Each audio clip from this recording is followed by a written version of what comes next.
Ba'd. Bapak Ibu, saudara-saudara yang dirahmati Allah, pada kesempatan ini kita akan melanjutkan kajian tafsir Al-Quran yang pada pertemuan sebelumnya telah sampai pada surah Ali Imran ayat 163. Pada kesempatan ini kita akan mulai dari ayat 164. Allah Subhanahu wa taala berfirman, A'udzu billahi minasy syaithanir rajim.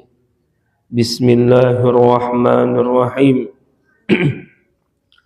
Laqad mannallahu 'alal mu'minina idz ba'atsa fihim rasulan min anfusihim yatlu 'alaihim ayatihi wa yuzakkihim wa yu'allimuhumul kitaba wal hikmah wa in kanu min qablu lafi dhalalim mubin.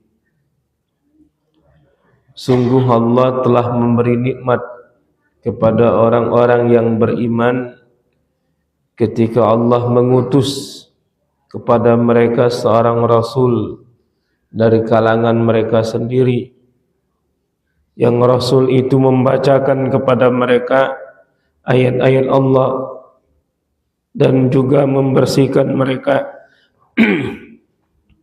dan mengajarkan kepada mereka Al-Quran dan hikmah. Sesungguhnya mereka sebelum itu benar-benar berada pada kesesatan yang nyata. Bapak Ibu, saudara-saudara yang dirahmati Allah,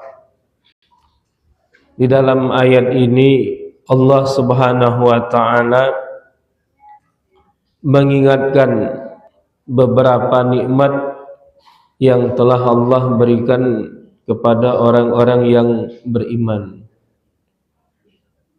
Nikmat itu adalah mereka yang pertama, nikmat Allah, diutusnya seorang rasul dari kalangan mereka sendiri. Dari kalangan mereka sendiri itu ada beberapa penafsiran. Di antaranya yang dimaksud itu dari jenis mereka. Maksudnya rasul itu sama seperti kita.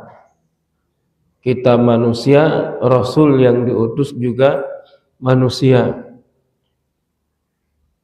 Penerimaan terhadap orang yang sama itu lebih mudah dibanding menerima dari makhluk yang berbeda. Seandainya yang diutus kepada kita itu seorang rasul dari kalangan malaikat misalnya, nah itu kita susah ngapa? Tidak sama dengan kita. Pas giliran makan tidak makan. Malaikat tidak makan. Nah umatnya makan, nah tidak sama. Dari sisi bentuk fisik kaki beda pula. Ada yang kaki nengoknya ketakutan, ngapain makhluk ini cak ini. Maka itu tentu lebih sulit. Atau diutus seorang rasul dari kalangan jin untuk manusia, tentu kita lebih sulit untuk menerima atau untuk mempercayainya. Kenapa? Karena kita tidak kenal apa ini benar apa tidak. Kemudian perilakunya kita juga tidak tahu misalnya kan. Sehingga adanya perbedaan itu dapat menyebabkan kita agak jauh jaraknya dengan Rasul.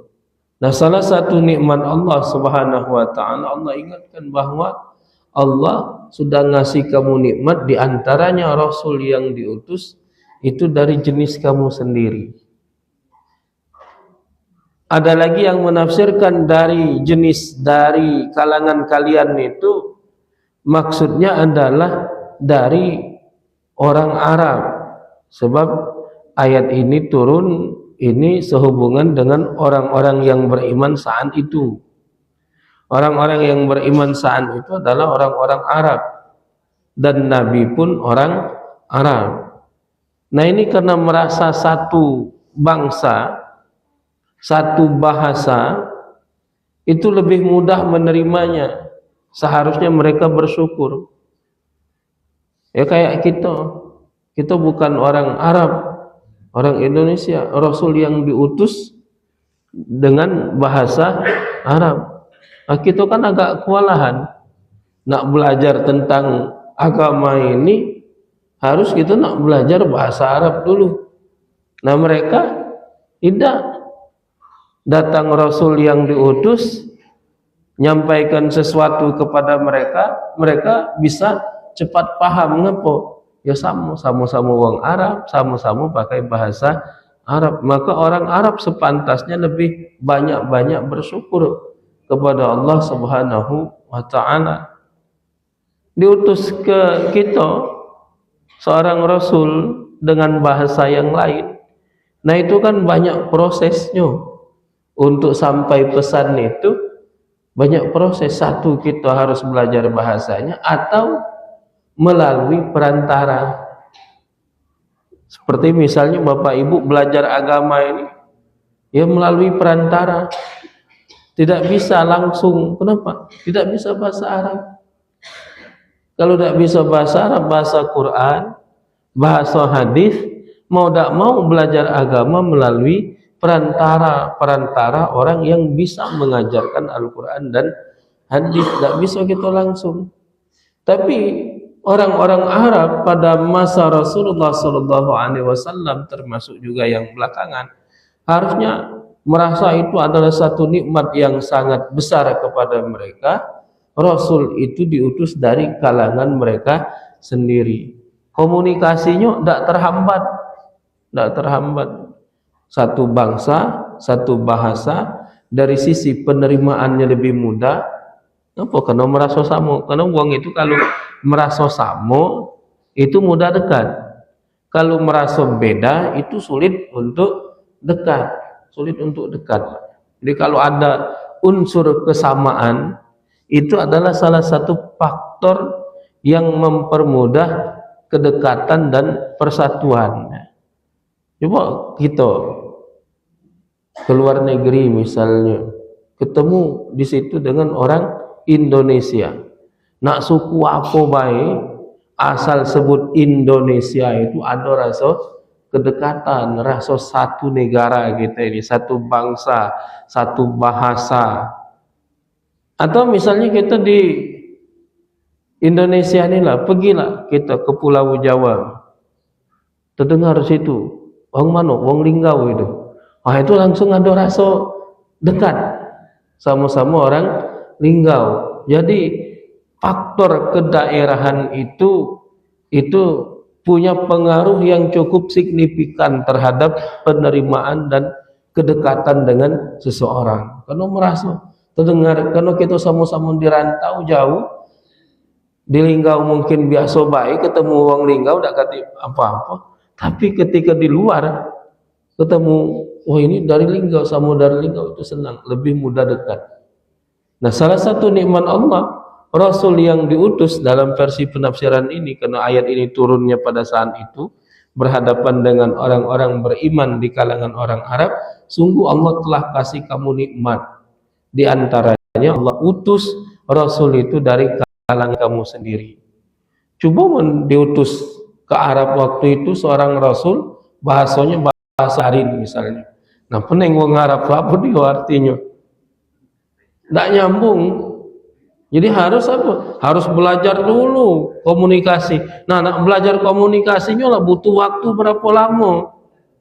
Oh, belajar bahasa Mandarin dulu misalnya.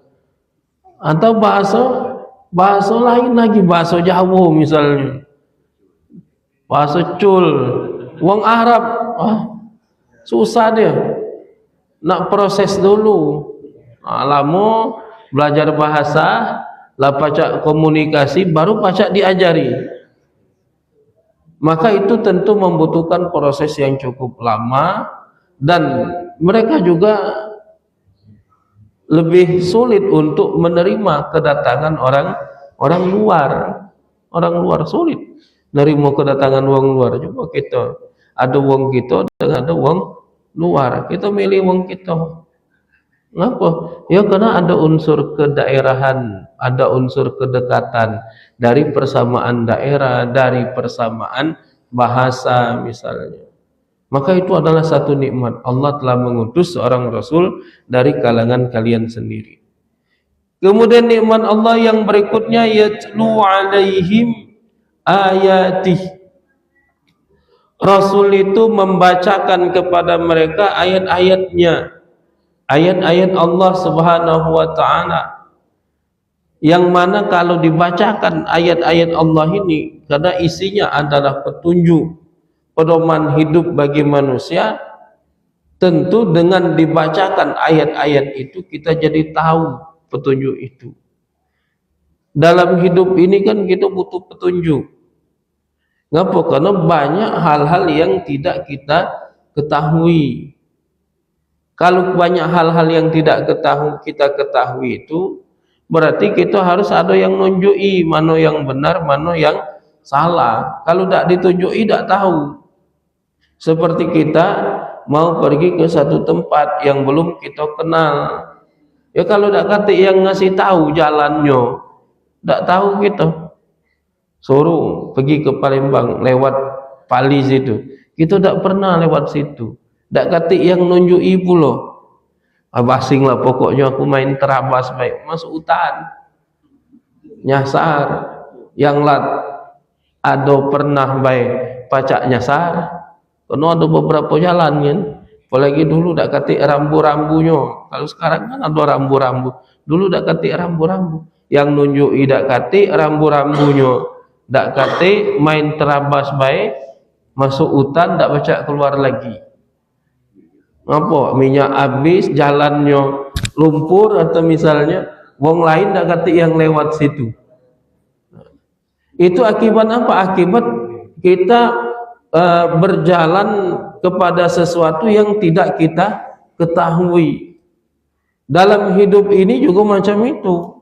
Kalau tak kata petunjuknya mana jalan yang benar, jalan yang salah, nyasar kita kemana-mana, kemana-mana.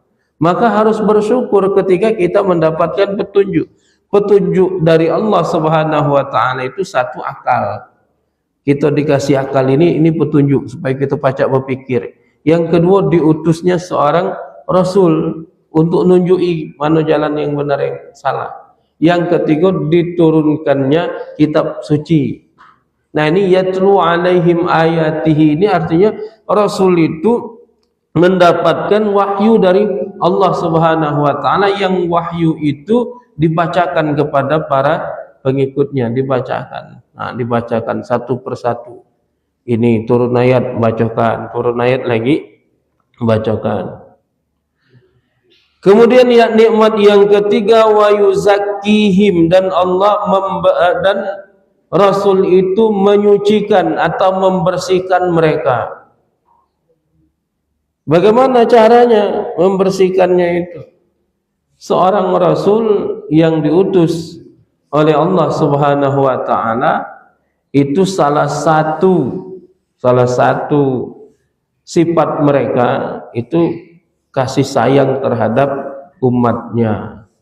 Karena kasih sayang terhadap umatnya itu, kalau ada umatnya yang bersalah, melakukan perbuatan dosa, itu tidak didoakan kehancuran untuk mereka, tapi didoakan kebaikan, dimohonkan ampunannya kepada Allah Subhanahu wa ta'ala. Ini kan kalau dikaitkan dengan ayat sebelumnya tentang peristiwa perang Uhud. Ya kalau posisi Nabi itu adalah kita yang berada di posisi itu, mungkin masalahnya jadi lain.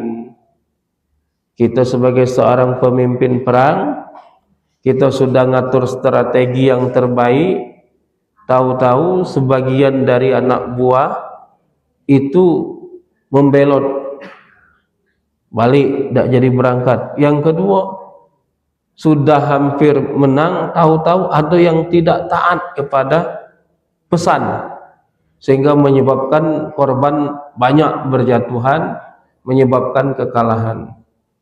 Kita bayangkan kalau kita di posisi itu, marahnya itu cak mana? Ini gara-gara kamu ini kita menderita kekalahan. Nah itu.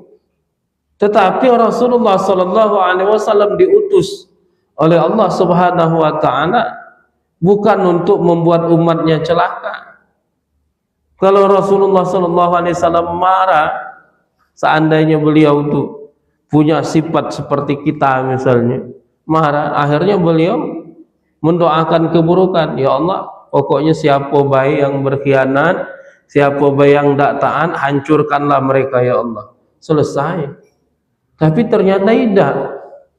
Ternyata Rasulullah memintakan ampunan kepada Allah untuk mereka. Ya Allah, mereka sudah melakukan salah, tapi ini sudah terjadi. Barangnya sudah terjadi, nak diapakan? Nah, minta ampun kepada Allah. Nah, itu nikmat kepada orang-orang yang beriman. Rasulullah SAW itu membersihkan mereka dari dosa. Sehingga para sahabat Nabi itu bukan orang yang maksum, walaupun bukan orang yang maksum, orang yang dijaga dari perbuatan dosa. Tidak. Para sahabat itu sama seperti kita, bisa melakukan perbuatan salah, bisa melakukan perbuatan dosa, bisa. Kenapa? Karena bukan maksum. Maksum itu artinya dijaga dari dosa. Yang dijaga dari dosa itu para nabi dan rasul. Sahabat tidak dijaga dari perbuatan dosa, tapi mereka punya keutamaan. Kalau mereka melakukan kesalahan, ada Rasulullah di tengah-tengah mereka yang siap memohonkan ampunan untuk mereka. Bahkan kita, termasuk kita, walaupun tidak sempat ketemu dengan Rasulullah sallallahu alaihi wasallam, itu Rasulullah selalu mendoakan kita. Apa? Ya, beliau mendoakan umatnya. Maka siapa saja yang termasuk umatnya itu masuk dalam doanya Rasulullah sallallahu alaihi wasallam. Karena salah satu tugas beliau itu adalah wa yuzakkihim, membersihkan mereka. Siapa? Umat-umatnya dari dosa. Membersihkan dari dosa itu ngajak umatnya mohon ampun dan juga memohonkan ampunan untuk umatnya. Rasulullah memohonkan ampunan untuk umatnya sampai pada hari kiamat nanti beliau terus berusaha untuk menyelamatkan umatnya. Ini wa yuzakkihim. Jadi nikmat Allah itu satu, Allah utus seorang rasul dari kalangan kalian sendiri. Yang kedua, rasul itu membacakan ayat-ayat Allah. Yang ketiga, Rasul itu membersihkan umatnya dari perbuatan-perbuatan dosa.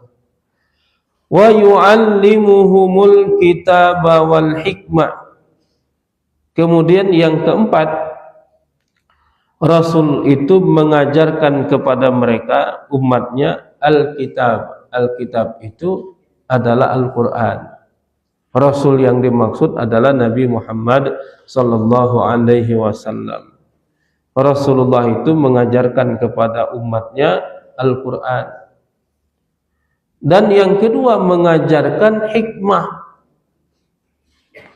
Kalau tadi yatlu alaihim ayatihi, membacakan kepada mereka ayat-ayatnya. Jadi ada dua hal yang sebenarnya masuk satu kesatuan tapi dipisah. Yang pertama tadi membacakan kepada mereka ayat-ayat Allah. Yang ini mengajarkan kepada mereka Al-Quran. Nah, kenapa dipisah? Nah, ini karena tentu ada stressing yang diinginkan, ada penekanan tertentu. Bahwa membaca Al-Quran itu disebutkan secara khusus. Padahal itu sudah masuk dalam kategori mengajarkan Al-Quran. Mengajarkan Al-Quran itu salah satunya adalah mengajarkan tentang tata cara membaca Al-Quran, sudah masuk. Tapi ini disebut secara khusus, membacakan kepada mereka ayat-ayat Al-Quran. Nah, itu menunjukkan bahwa membaca saja atau mendengar saja ayat-ayat Al-Quran itu sudah punya nilai plus. Tak sampai belajar ke yang detil-detilnya itu, cuman belajar membaca atau mendengarkan bacaan Al-Quran itu sudah satu nikmat dari Allah Subhanahu wa ta'ala. Kuping kita galak dengar wong baca Quran itu nikmat. Jangan sampai kapan dengar wong baca Quran kuping kita sakit, kuping kita panas, tak galak. Nah itu berarti tak dapat nikmat kita itu. Tanda dapat nikmat itu kapan wong baca Quran senang dengan bacaan Al-Quran. Ini disebut nikmat. Rasulullah membacakan kepada mereka ayat-ayatnya. Nah, nikmat berikutnya bukan sekedar membacakan saja, tapi mengajarkannya. Mengajarkan bacaannya yang benar, yang baik, mengajarkan isi kandungannya itu, menjelaskan kandungan-kandungan Al-Quran itu. Wa yu'allimuhumul kitab.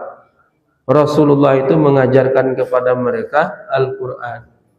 Wal hikmah, dan yang kedua adalah hikmah yang diajarkan itu. Hikmah itu apa? Hikmah itu ilmu yang mendalam, ilmu yang kemudian membentuk karakter. Itu hikmah ya. Ilmu masuk ke dalam hati kita, kemudian punya pengaruh terhadap semua tindakan. Nah itu namanya kita dapat hikmah yang macam itu. Karena ada yang ilmu itu, jadi hikmah itu lebih dalam dari ilmu. Jadi kalau hikmah itu ilmunya meresap dan punya dampak, punya pengaruh terhadap perbuatan. Jadi kalau dia belajar jangan nipu wong, kemudian masuk ke dalam hati, muncul sikap antipati terhadap sikap menipu. Nah itu berarti dia dapat hikmah. Karena nanti ada orang yang punya ilmu tapi tidak punya pengaruh. Jadi ilmunya itu tidak masuk ke dalam hati. Karena kalau masuk ke dalam hati dia punya pengaruh. Kenapa? Karena yang punya pengaruh terhadap anggota tubuh kita ini adalah hati. Kalau ilmunya masuk ke dalam hati, maka tangannya bergerak berdasarkan ilmu, kakinya melangkah berdasarkan ilmu, matanya melihat berdasarkan ilmu, kuping yang digunakan untuk mendengar itu berdasarkan ilmu. Kalau ilmunya masuk ke dalam hati, nah itu hikmah. Ada ilmu yang tidak masuk ke dalam hati, tapi cuma masuk dalam otak baik. Pintar dia, cerdas, tahu banyak hal, tapi tidak punya pengaruh dalam tindakan. Tidak punya pengaruh. Kenapa? Tidak masuk dalam hatinya. Sehingga yang punya pengaruh kan hati. Tapi sebatas akal saja, sebatas akal. Pintar, tapi ngolai uang kepintarannya itu. Bukan untuk memberikan hal yang baik dan bermanfaat. Dia tahu maling itu berdosa, tak boleh, haram, tapi dia masih melakukan. Kenapa? Karena tak masuk dalam hati. Baru batas otak baik, ilmu itu belum meresap, hanya sebatas ada di dalam akal, belum masuk meresap ke dalam hati. Kalau masuk ke dalam hati, maka dia akan membentuk perilaku, menjadikan karakter tertentu dari orang itu berdasarkan ilmu. Maka ilmu yang seperti itu disebut dengan hikmah. Maka dalam Al-Quran disebutkan wa may yu'tal hikmah faqad utiya khairan katsira. Siapa yang diberikan oleh Allah hikmah, maka sungguh dia telah diberikan kebaikan yang sangat banyak. Dikasih ilmu tapi tidak membentuk perilaku, belum dapat kebaikan. Tapi kalau membentuk perilaku sehingga semua hal, semua tindakan selalu didasarkan pada ilmu, maka itu baru orang itu disebut mendapatkan hikmah. Nah yang mengajarkan kepada kita siapa? Ya Rasulullah. Mengajarkan Al-Quran, mengajarkan hikmah. yaitu melalui sunnah-sunnah beliau, melalui ucapan-ucapan beliau, melalui perbuatan-perbuatan beliau, kita jadi tahu ilmu, kita juga bisa menjadikan ilmu itu masuk ke dalam hati kita. Yang mengajarkan itu adalah Rasulullah sallallahu alaihi wasallam. Maka ini nikmat dari Allah. Satu, diutus seorang Rasul dari kalangan mereka sendiri. Dua, Rasul itu membacakan ayat-ayat Allah. Tiga, Rasul itu membersihkan mereka dari dosa. Yang keempat, Rasul itu mengajarkan Al-Quran dan hikmah. Wa in kanu min qablu la fi dhalalim mubin. Dan ini ditutup oleh Allah Subhanahu wa taala, dan sesungguhnya mereka sebelum itu, maksudnya sebelum diutusnya Rasul itu, sebelum beriman menjadi pengikut Nabi Muhammad sallallahu alaihi wasallam, la fi dhalalim mubin, benar-benar berada dalam kesesatan yang nyata. Salah satu nikmat yang terbesar itu adalah nikmat hidayah. Sebelumnya kita sesat, dikasih wong petunjuk sehingga tidak sesat lagi. Nah, itu nikmat yang sangat besar. Di saat kita bingung, gelap, tidak tahu arah, ada yang menunjuki arah yang benar. Jadi itu nikmat yang luar biasa. Kami pernah dari Palembang nak balik ke Linggau lewat jalan Pali itu belum pernah sebelumnya, tapi sudah pernah waktu pergi. Nah, Linggau Palembang pernah dicoba, berhasil kan, karena pernah ngikut wong. Pas baliknya tuh nak coba balik situ. Nah, pas baliknya tuh salah jalan rupanya. Salah jalan. Jadi pas di apa itu harusnya belok kiri, kami lurus. Ada dia tuh jalannya besar yang lurus itu. Ada gapuranya, jalannya besar aspal. Oh, masuk. Lewat baik. Kapan lewat situ, semakin ke ujung semakin ngecik jalannya itu. Nah, mulai curiga. Wah, ini ngapot. Rasa-rasanya tidak pernah lewat sini. Rasa-rasanya udah cak ini jalan Linggau. Bukalah Google Map. Pakai Google Map itu ditunjuki selalu jalan kecil yang ujungnya masuk hutan. Selalu masuk hutan. Tak galak balik ke jalan yang benar itu. Tak galak. Masuk terus. Masuk jalan kecil, hutan, tak katik manusia di situ. Salah, mundur lagi. Putar lagi, masuk lewat lain pakai Google Map. Tak baca juga. Lama berputar-putar. Ternyata pas nak nengok Google Map lagi baterai habis. Tinggal dikit lagi lah merah. Ini kalau tak cepat ambil tindakan, gitu nginap di hutan ini. Akhirnya ambil tindakan apa? Dibuat tujuan itu balik lagi ke pendopo Pali. Biar kita balik, kalau tak ini kita nginap di pendopo daripada nginap di hutan. Nah, ngarahlah balik tuh ngikut itu. Ketemulah dengan perkampungan. Ketemu perkampungan itu, baru nanyo, Pak, jalan ke Linggau yang mana? Oh, kamu lah lewat sana tadi, katanya. Nah, itu nikmat yang sangat besar itu. Setelah kita nyasar, sesat, ada yang nunjuki jalan. Nah, macam itu dalam kehidupan itu. Kamu harus bersyukur kamu itu berada dalam kesesatan yang luar biasa, yang bakal ngantar kamu masuk neraka. Tahu-tahu datang diutus kepada kalian seorang Rasul yang menyelamatkan kalian, yang ngasih tahu mana jalan yang menuju surga, yang ngambil kalian dari tempat yang tersesat diantar ke tempat yang benar. Maka itu pasti adalah satu nikmat yang sangat luar biasa. Maka ini yang harus kita syukuri. Bapak Ibu, saudara-saudara yang dirahmati Allah, ini saja yang dapat kami sampaikan pada kesempatan ini. Mudah-mudahan bermanfaat pada kita semua. Amin ya rabbal alamin. Kami akhiri. Assalamualaikum warahmatullahi wabarakatuh.